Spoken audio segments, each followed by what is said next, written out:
Welcome back to another episode of Word with Ty Brownlow.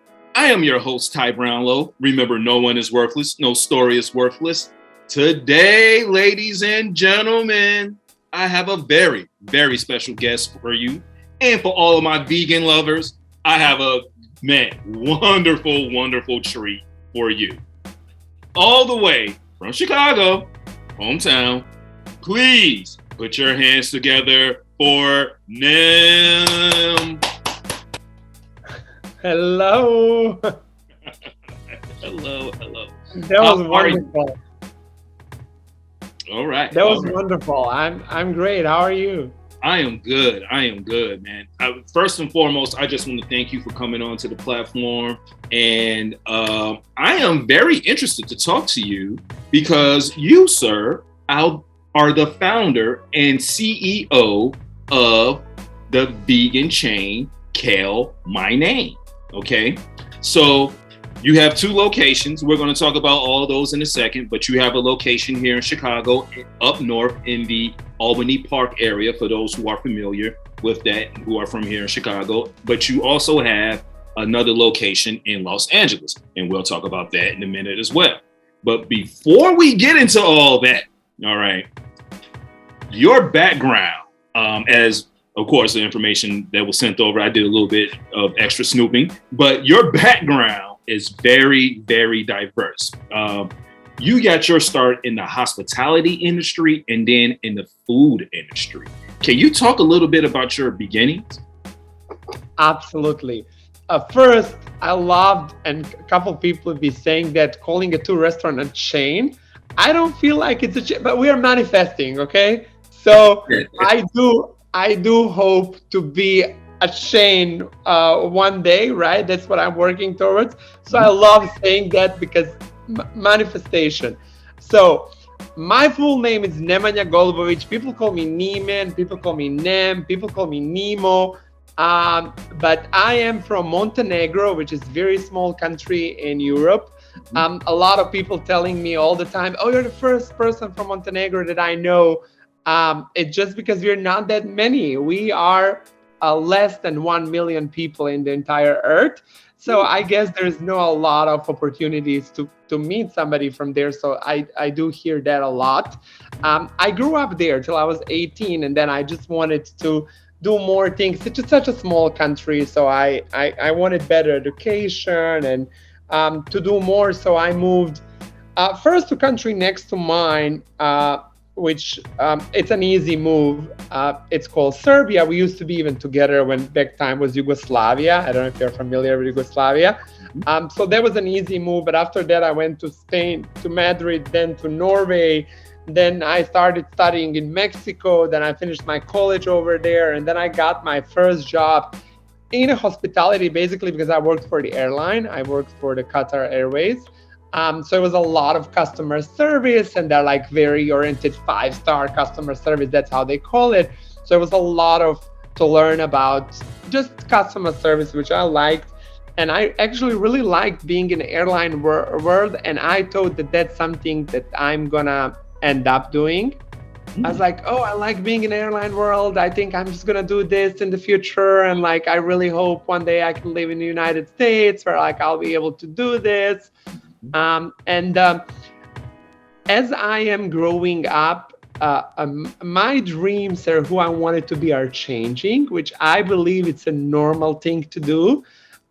With some people like, oh, stick to your childhood dream. Like, I really think sometimes it's necessary to give up on some childhood dream.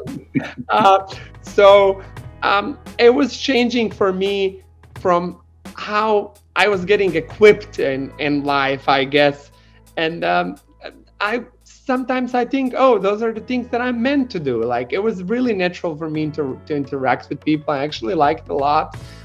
So when I came to United States, I came to cold Chicago on a January 20th.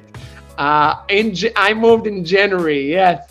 So 2015, right? Like over now, more than 7 years ago. Mm-hmm. So it was what I'm gonna do, right? So I was like, I'm just gonna take any job that I can do till I figured out my life, till I figured out what I want to do, till I get into the airline or something that I planned. And then I just got a job as a host. Actually, they were looking for a dishwasher, but I didn't know anything about America. So I was taking job interview something very seriously. So I came up dressed up with a suit and a tie, interviewing for a dishwasher position, right? I think my boss was so confused when I walked into that interview because I really didn't know. Like you show respect to the person you're going to meet with a clothes. Like I prepared for this, right? And then he was so confused. So he told me, like, "Are you sure? Like, this is what you want to do?" And I said, "Yeah. Like, I just want a job." And he said, "Any job?" I was like, "Yeah. At this point, like, I just arrived here. I'll take anything." And then he said to me, "I'll give you a job of a host." He said, "That's an easier job for you to do. You'll be greeting people." But he said, "But you have to come dressed up like that every day." I said, "Fine. That's easy task to do, right?" So that's what I've done. I started working as a host, and then I started learning the servers in America make decent money, right? It's a tipping policy. To my surprise, was something that was really, it's not that common in other countries. So I was like, okay, you can make decent money out of this. I was like, how can I be a server? I was like, well, you have to learn a little bit about, of a service and how does it work. And I was like, okay, well, what does it take? So I learned, and I felt that was a promotion from a host to server because I started making more money. If you make more money, you feel it's promotion, right? So then I learned how to bartend, and I was making more money as a bartender than a server. Bartenders are also therapists because you talk one-on-one to every single person. You have a more time. There's more customer interaction. Then when you're just a server, you mostly take an order. People interact with each other. They don't interact that much with you. When you're a bartender, you are the main focus, right? So then people feel to tip you a little bit more, right? Because it's like, oh, this is my friend now. So I was making a lot of good money as a bartender. And then I built a lot of regular customers for the restaurant I worked at. It was in downtown of Chicago, and there was a lot of people who were coming on my shift. I was like, okay, this feels really nice. Then I become a floor manager. And then when I noticed that people are coming in when it's my shift, they'll be like, okay, I like, when do you work next? And I was like, okay, I am building something for this business I work for, which I had no issue. I loved my boss. I loved the restaurant that I was working for. But I figured this is my power, that I can build the customers, that I can build community, right? So I was like, maybe this is something that I would really like to do. And when I knew and then I become a general manager, right? And I thought, okay, maybe this is it. What I'm going to be after general manager.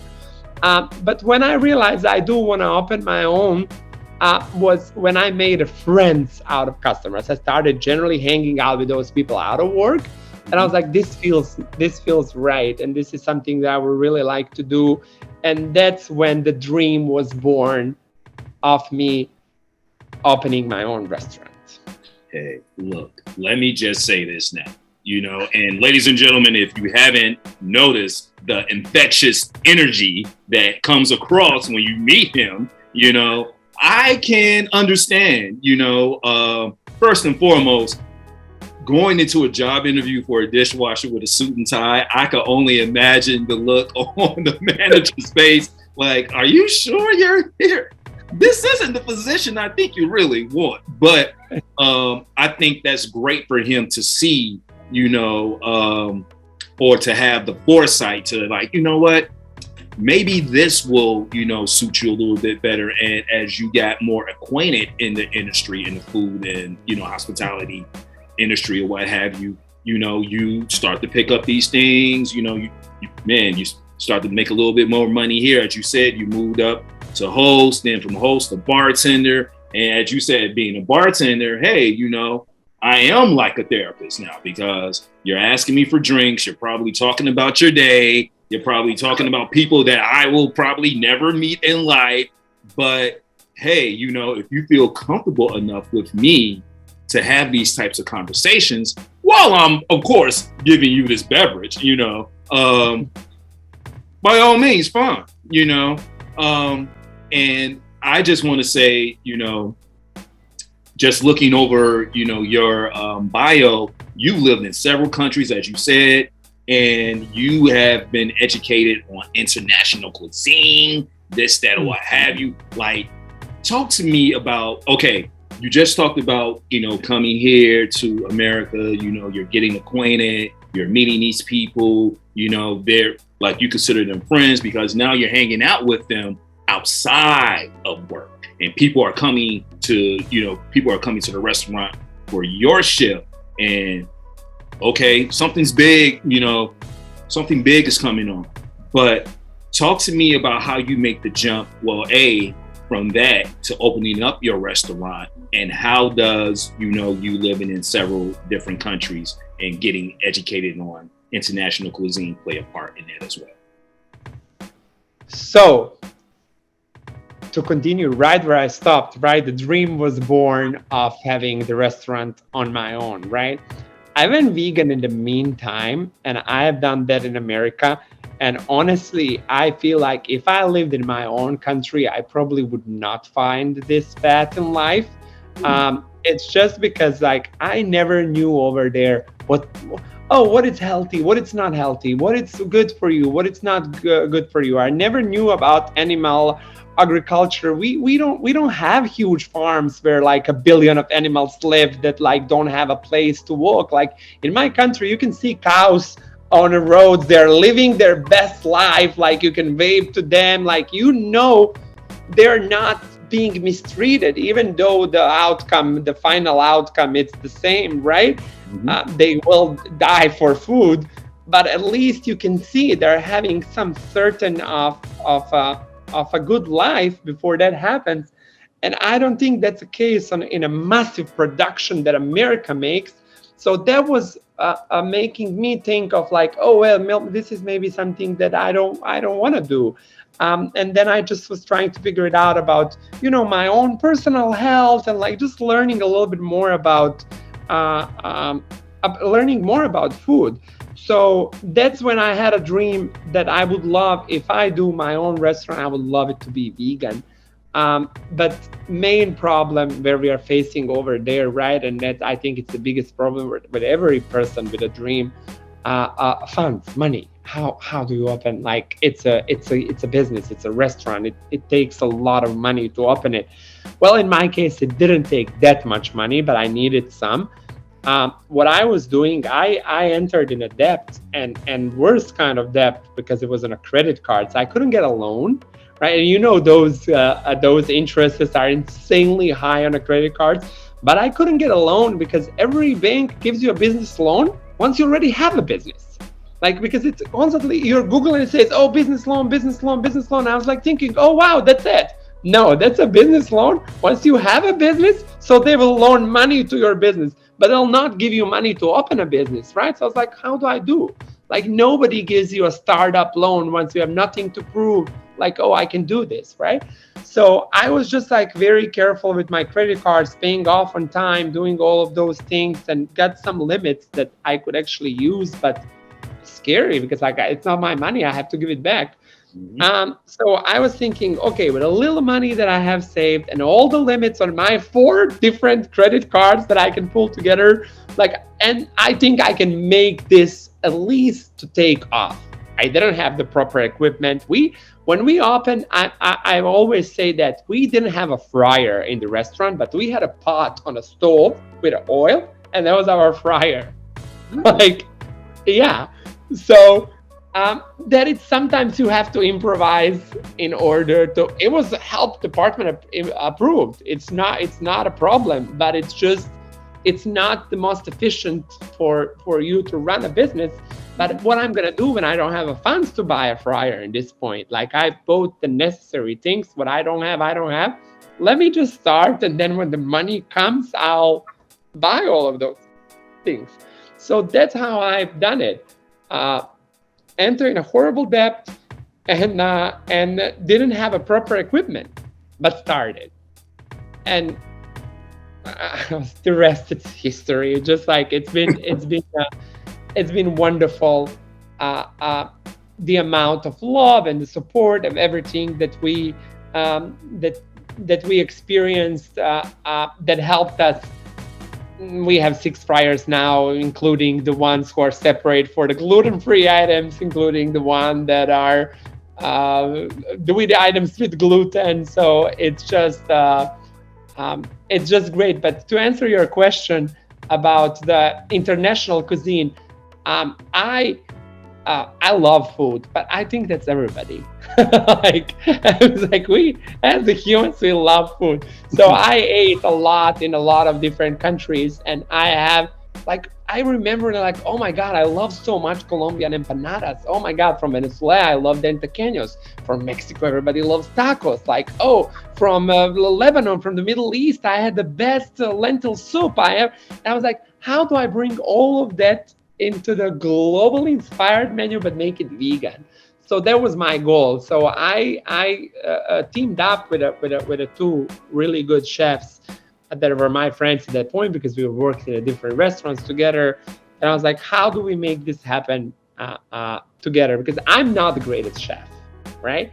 So I've been in the restaurant industry for so long. I've been front of the house guy. I've been a server, a bartender, a floor manager, general manager. Never actually worked with a knife, with a fire, right. So I needed help on that sense. But what I could bring to the table when we were a team is like I could bring the ideas, and I could bring like what I would like it to be, and then it's great. It's a project like this you cannot do by yourself.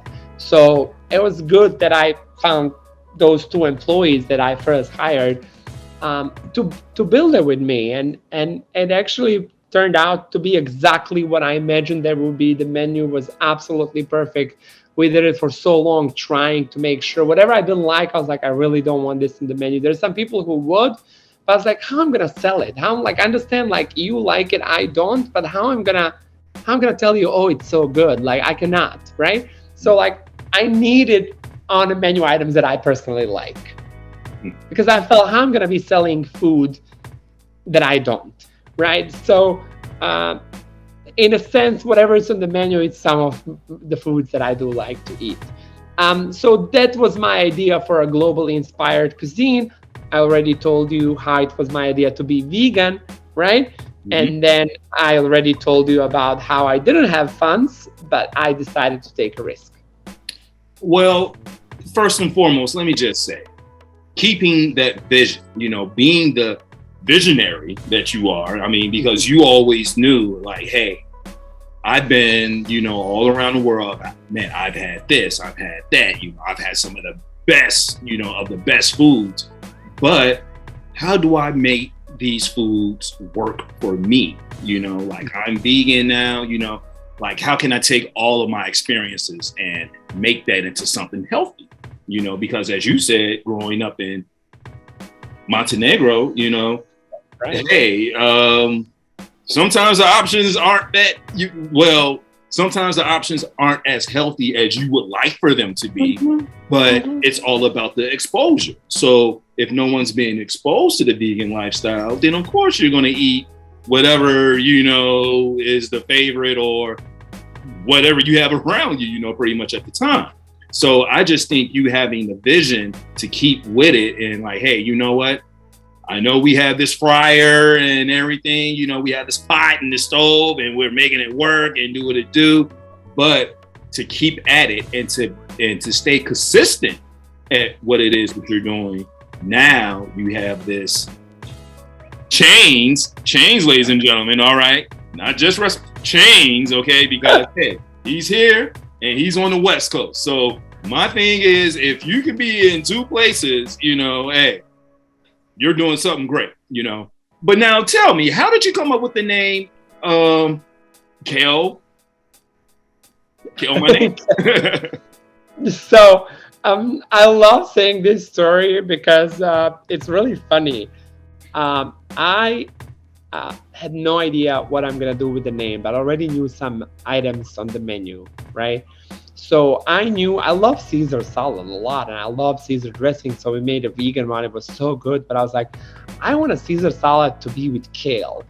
Kale, it's superfoods.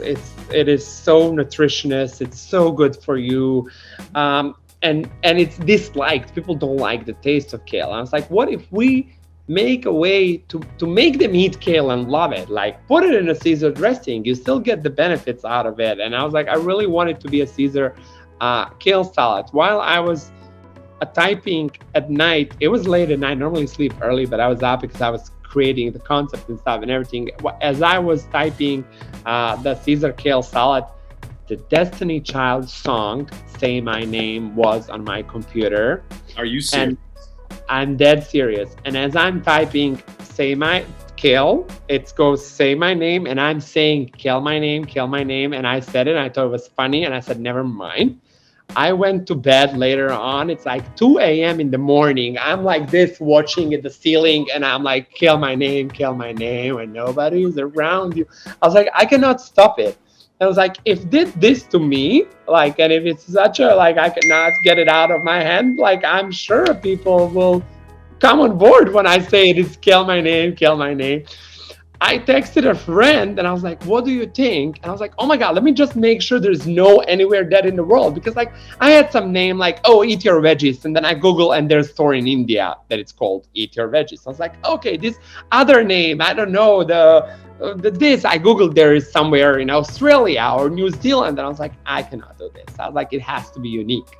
So I Googled on a Google map and it says, no results found. And I was like, let me go on a Google domain and purchase killmyname.com, purchase the trademark, purchase the, like, everything was immediately like, I didn't even know if I'm gonna have the company, but I immediately paid, like, it's a $12 thing, like, just to make sure it's reserved for you. I opened Instagram with a handle "Kill My Name" because there was no one else using it. So I was like, let me do all of those things to make sure immediately it's taken care of. So that is how I come up with a name. And then, as you see, menu inspired the name, but then the name inspired the rest of the menu, because we were like, no, we're now kicking out lettuce. We don't want to eat lettuce. We want to cook kale instead. That was like, we had other salad that was supposed to be with spinach. I was like, nope, no more spinach. We are doing kale. So kale is the only green we carry. All our salads are with kale. The wraps are with kale. The burgers are with kale. The tacos are with kale. Everything is with kale. There's dishes that don't contain kale, but we don't have any other green, right? So as I say, the menu inspired the name, but then the name inspired the menu. So it worked pretty great. Okay. See, that's the creative side of the brain. Now, first and foremost, let me just say, shout out to Destiny Child for... I know, right? Same. No, I have to tell you this. Somebody told me, oh my God, but like, that's a Destiny Child song. Like, what if they sue you? And I said, listen, if I ever become that big that Beyonce, Michelle, and Kelly want to do a suing thing with me, I'll be fine. Hey, look here. That's when you know you're doing something good. All right. That's when you know you're on to something. Like, we might want to slap, but hey, I'm doing it great now. But no. That's the fascinating thing to me, as I interview people, and sometimes I come across people with like catchy, names or whatever. I'm always interested to see how this concept came up. And, for you, as you said, you're lying in bed, 2:00 in the morning, staring at the wall, staring at the ceiling, like, kill my name. Okay, kill my name. You know what? Let me just type this in to see if anything's working. Like, nothing? Oh, okay. We're going with that. And, I just think it's wonderful because, as you said, superfood, kale on everything, and that's not to take away from lettuce. That's not to take away from spinach. Those are great, great greens as well, but kale, all right, hence Kale My Name, and there's a shirt. There it is. All right. Come on now. I love it. Okay. Now, I found this story very interesting. Now, you opened your Chicago location in April of 2020. Okay. Correct. Now, also, I was reading about Tabitha Brown, who's an actress. She's on social media. I mean, first and foremost, she's a very, very like positive, influential, person. Like her spirit and just how she talks and how she comes off. It's like, oh God, like I could like listen to Tabitha Brown all day. That's my personal meditation. Her voice and everything. It's just so smooth and so serene. But she fell in love with Call My Name while she was here. Filming part of The Chi, which is a TV show on Showtime, I believe, or what have you. And, she came to the restaurant, fell in love with it. And from what I hear, you all had a talk because as, she was wrapping up the show, she was kind of sad that she had to leave because she found vegan food to her liking that I believe she wasn't getting anywhere else that she was going. So can you talk about that conversation you two had that inspired, you to, come up with your LA location? So how you just described her, that's exactly how I was feeling before even knowing her, right? She's so much more. When you got to know her, like that multiplied 17 times because you see it's real, it's legit. And I was like, I cannot believe you're like this at all times. Because I was thinking, okay, maybe she's just puts that face and a smile for the camera for 5-10 minutes. No, when she finishes her video and talks to you, that remains the very same person that you see. And that's the best because she's the realest person I know. Anyway, I was just a fan, right? I just how you are now describing her, that's how I was feeling about her. And I was like, I just want to feed this woman. I just want to give her food. I don't care. About sharing it on social media and people seeing it and stuff and everything. Sure, great, but that was not my main motive. I just really wanted to meet her. So I did reach out to her. I did not hear back because it's a lot of things going on and everything. But then in one point, she did say, "Hello there. I've heard I'll come and try. But I'll just pick up for takeout," right? Because she was on a show and her contract was saying she cannot dine in. It was a pandemic and a lot of things. So she takes the food and she loves it. She makes a video gets million views. We got hundreds and hundreds and then thousands and thousands of customers telling us, coming to the restaurant, be like, I want everything that Tabitha Brown had. And I'm like, well, that's entire menu. I was like, well, we'll take entire menu. We were not ready for a Tabitha Brown effect, which it's wild. It's people don't understand. It's just till you experience it, till you see it. I did write on one of my social media posts, I was saying oh, there is people who are worldwide famous. And I made a point of a Lady Gaga that was here in Chicago and ate at some restaurant, and we all knew that she was here. We all knew where she ate, but none of us said oh, let us go there now.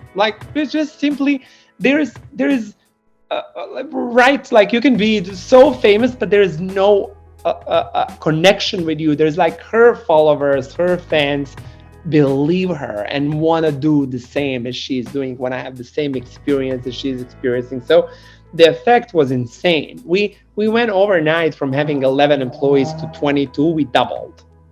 Literally, I needed to hire overnight. This is right now in the month of June, 7 or 8 of my employees are celebrating 1-year anniversary with Call My Name because I do those kind of things. I celebrate with my employees. I was like, what's everybody's anniversary in June? I was like, well, I hired 11 people overnight because it was just insane. And then she came again, right? She loved it. So she was like, I want to have this food again. Then she brought a family, right? Then the entire family loved it. Her daughter, her brother, people was just oh, this is so great. And then she came again. And I think that's on a fourth, fifth visit is when she later on shared with me that before I said it, in her mind was that I was I wish there is a Call My Name in Los Angeles. I wish there was something like this over there. And then I told her, oh, one day we'll open in LA and stuff and everything. And she just stopped and said, I'll partner with you. And I was standing. I just wanted to sit down. Like I was like, can somebody give me a chair? Because like I'm gonna faint. Like I was like, yes, yes. I was like, I'm not. There's nothing to think about there. Like once Tabitha Brown tells you I want to do a business with you, you say yes. So I was like, this is crazy. 3 days later, I was like, I booked because that was the day before she was leaving. So 3 days later, I like booked a flight, went to her house, talked to the entire family, and just started little by little to look for the location, to a little bit more for logistics of how do we make that happen, how do we organize it, and it just went really, really, really smooth. She's also an easy person to do a business with, as she seems easy like this to talk. It just went really smooth, really quick. Less than 6 months from our conversation about let's do this, we opened December 12/12/12. And we just celebrated a little 6 months of our LA location. Yeah. Look, 12/12 and what, December 2021. And let's just talk about it for a second, okay? Now, that LA opening was pretty big because you had some very powerful people walking through there. Leslie Jones, the comedian from Saturday Night Live. Oh, she was the best. I got to meet her myself. That was amazing. She's funny. She is funny. I've seen her stand up live. She's funny. Okay. Niecy Nash and Carucci from Claws. For those of you familiar with that. Octavia Spencer.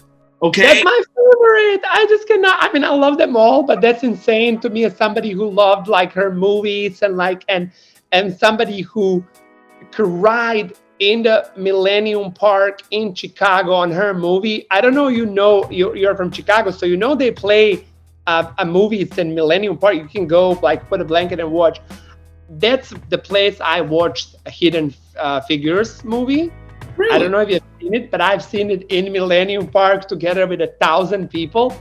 I cried my eyes out like in the middle of the park. That movie, it's so amazing. And like, it's just the fact that I get to feed that woman too, it just blows my mind now. So, yeah. Look, that makes sense. I mean, hey, I'm speechless like you, like I feel like I'm part of the whole thing myself, As I said, people, infectious, okay? This is like infectious personality, like the energy's coming through the energy's coming through the computer, okay? All right. But no, I love it. I love it. I love how everything took off. I just love how everything came together, because as I sit here and talk to you and, we're talking about your story, just look, this is the first time we've met, but I can tell you have an infectious personality. I can tell like the energy that's coming through, like, yeah, you're really genuine about what it is that you do, and you really do want the best for those that you come in contact with, plus everyone else as well, but for those that you come in contact with. And I can imagine something such as this, it can be a wild ride, because as you said, hey, I got 11 employees. One day, this woman comes in and she keeps coming in, like on the 5th day, and then she brings the family. Now she does a TikTok, everybody knows, now I'm getting swamped. I have to go out and hire 11 more people overnight, So look, I just feel, like this whole story, this whole ride is just remarkable. It is very, very remarkable. So remarkable, ladies and gentlemen, that let me tell you, Kale My Name was named Best Vegan Restaurant in Chicago 2021 by the Chicago Reader, for those of you who are familiar with the Reader. Also, Best Vegan Casual Restaurant in the United States. Not just Chicago, ladies and gentlemen, not Illinois, the United States. And that's from Veg Out magazine. So how does it feel to get these accolades?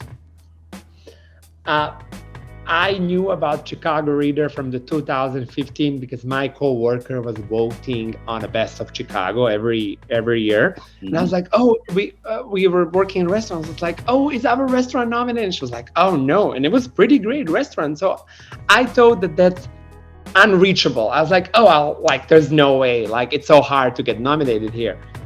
In that point, never could I ever dream that I'm going to have a restaurant, let alone that I'll be nominated. But there is an update. We won. Yeah. So it's just not like, just being nominated was crazy for me, but we won Best Vegan Restaurant of Chicago. And it just was really insane. Veg News, we also won Best Casual Restaurant of America. And then just yesterday, we got another magazine that made the top 5 vegan restaurants in the United States, and they named us number 2, which like in the United States, I was like, this is insane. So it feels pretty great. Some of those nominations also were great because they were in regular categories. We were nominated for a best burger, not best vegan burger, best burger in Chicago, right? We didn't win that, but just the fact that vegan burger made to stand next to 5 beef burgers, it's a huge thing. Our soup, the one that I told you about from Lebanon, right?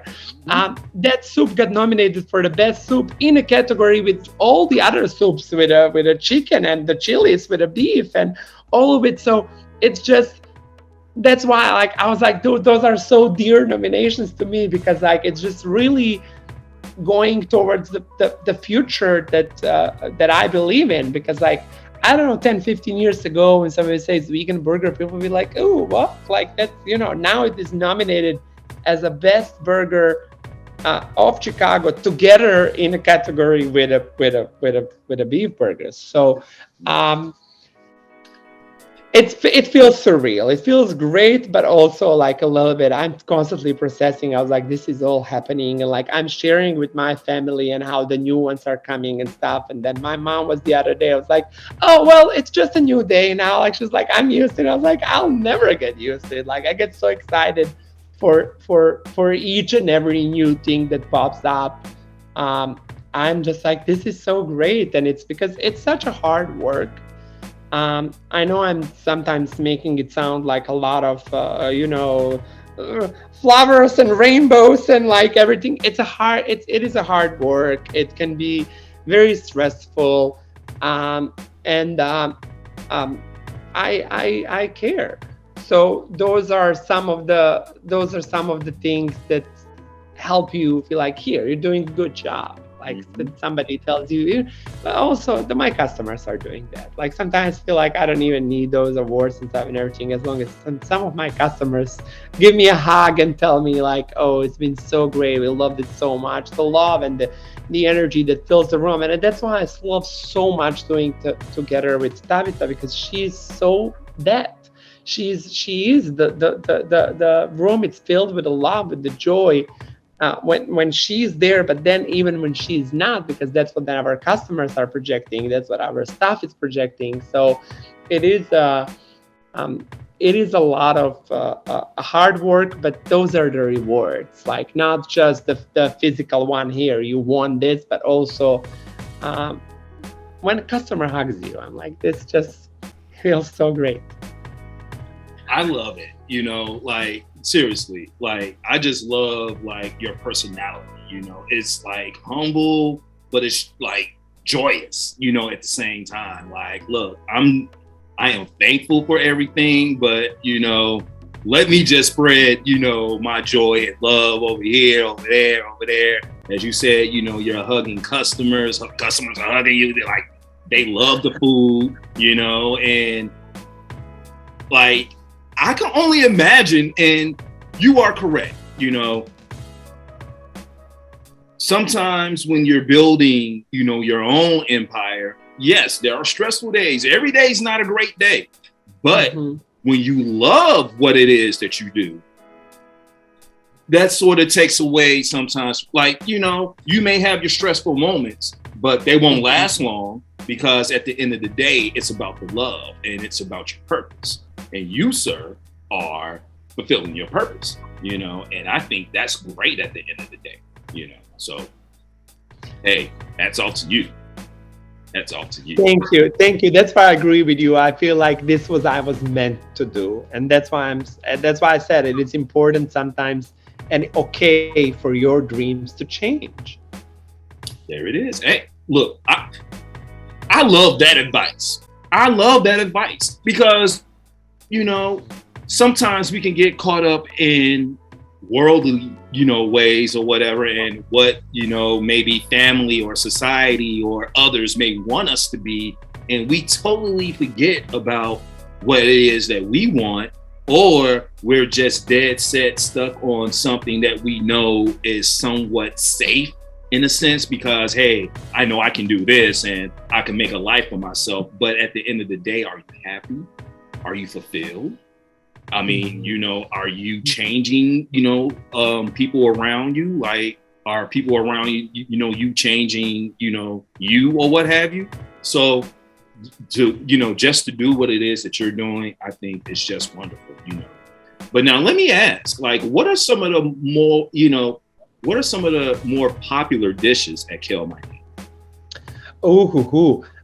I feel a very popular dish just in general as a in a vegan world are becoming those cauliflower wings. Like, I feel everybody's making them now. I feel like non-vegan restaurants are having cauliflower wings on the menu. It's such a discovery, and I feel like everybody is doing it, and it's so popular. Every single table that comes in to Kill My Name orders cauliflower wings, and we do them on a different ways. You can, if you like spicy, we can make them buffalo. If you like barbecue, you don't like spicy, we can do that. And now we're doing even lemon pepper. That was Tabitha personally brought that idea, and it was so good. And I think it's favorite. Like, it's just like lemon pepper cauliflower wings. It is so good. And then we're working with a couple more flavors. The Tabitha released the sunshine seasoning, so we might be making sunshine wings and things like that. But I mentioned our burger. We call it Chicago burger. On LA menu, it's also called Chicago burger. It is pretty popular. So, and our cheesecake. I have to mention, like, for dessert, our cheesecake is like made in house from scratch, and it's really good. I love it. Okay, see, now you know what? You got me now. Okay, all right. You know what? You said cheesecake. That's my jam. All right, I'm just telling you now, that's my jam. Okay, that's my jam. But no, for those who may want to go, man, check out your restaurant or check you out online, go to your social media accounts or what have you. How can people get in contact with you? So, as I mentioned through this interview, the Kill My Name was something that I booked so quickly in my Instagram handle, right? So the Kill My Name, you can find me on Instagram, killmyname.com is our website, and the 2 locations, but soon to be a bigger chain, right? In Los Angeles, 18,000, we have such a perfect addresses. In Los Angeles, it's 18,000 Ventura Boulevard. In Chicago, it's 3,300 West Montrose. So it's both with 00, right? So it's like such a perfect addresses. It was meant to be. So that's it. Okay. Ventura Boulevard. All right, ladies and gentlemen. 18,000. Is that correct? Correct. 18,000 Ventura Boulevard, ladies and gentlemen. For all my people in LA, some of my people are vegan too. I just hooked you up. They don't have to be vegan. They don't have, like, yeah. For all, look. Try something new today. Yeah. Yes, I love it. Look, I tell you now, I'm sold on that cheesecake. I'm going to have to hit up the Albany Park location because I'm here in Chicago. But I do plan on making a trip to LA sometime later on this year, and I will come check you out on Ventura. Man, look, I already know where you're at, so I'm going to go check you out. So easy. I love it. So look, before we get out of here, I have to ask the question that my show is known for, and I'm going to present it to you. What is the one word that best describes you and why?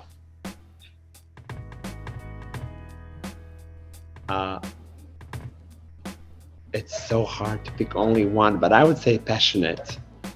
That's a good word. And I remember my teacher from the uh, high school, I was a very good student, but if I wouldn't know for the exam, like I would like I have to get a perfect score or something like that. So I was like I would try to copy or something like that, and of course she immediately cut me. So she told me, whatever you do, you're 100% in it. It's like when you do, I used to do theater. It's like you're 100% in it. When you I don't know, prepare the homework, you're 100% in it. But she was like, now that you try to do a wrong thing, you were 100% in it, because I'm trying to copy. So I am like that, very very passionate. So about generally everything I do, and then if I'm not, then I don't do that. But I think that's one word that would describe me. That is If I have to pick one, it's so hard. well, that's why I always try to narrow it down to one, because I love to see the look on people's faces when they're like, oh God, Like, yeah, let me pick one, and I can, let me try not to, because I do have a lot of like a flaws, like things like, oh, I am sometimes not thinking things through and stuff like that. So like I try to find something positive to say in that one word, right? I feel, hey, no problem at all. Look, let me just say, infectious, all right, in a positive way. Okay, I love it. Like, as I said, your energy, just how the interview started, like, I mean, it was just, hey, and I'm loving it, and I mean, just the whole, deal with us talking about Tabitha and what have you, like, I can see why you two connected the way you did, because you're both like, oh God, like, I mean, man, it's like so easy to fall into like, oh, okay, hey, you know what? I want to go over here because it's positive over here. It's warm over here. It's sunny. It's smiles. It's joy. Yeah, you know what? I want to go over here. So I can see how, man, hey, look, yes to everything. And let me just say, look, I thank you for coming on to the show. Thank you for inviting me. I had so much fun, and I cannot wait for us to meet for a cheesecake. Yes. Yeah. Oh, look, yes. I'm coming for that cheesecake. All right, I'm letting you know now. But no, ladies and gentlemen, this has been Word with Ty Brownlow. I, of course, have been your host, Ty Brownlow. Remember, no one is worthless. No story is worthless. You can follow me on all social media platforms, Word with Ty Brownlow, or you can go to my website, tybrownlow.com. Get this wonderful interview, plus other great interviews. Nemo, whatever you want to call him. But he's great. So I'm going to call him great, all right? Because he's great, all right? But no, I thank you. I thank you wholeheartedly. And man, more success, more chains, all right? And thank you. Best of success to you. We out, ladies and gentlemen. Peace.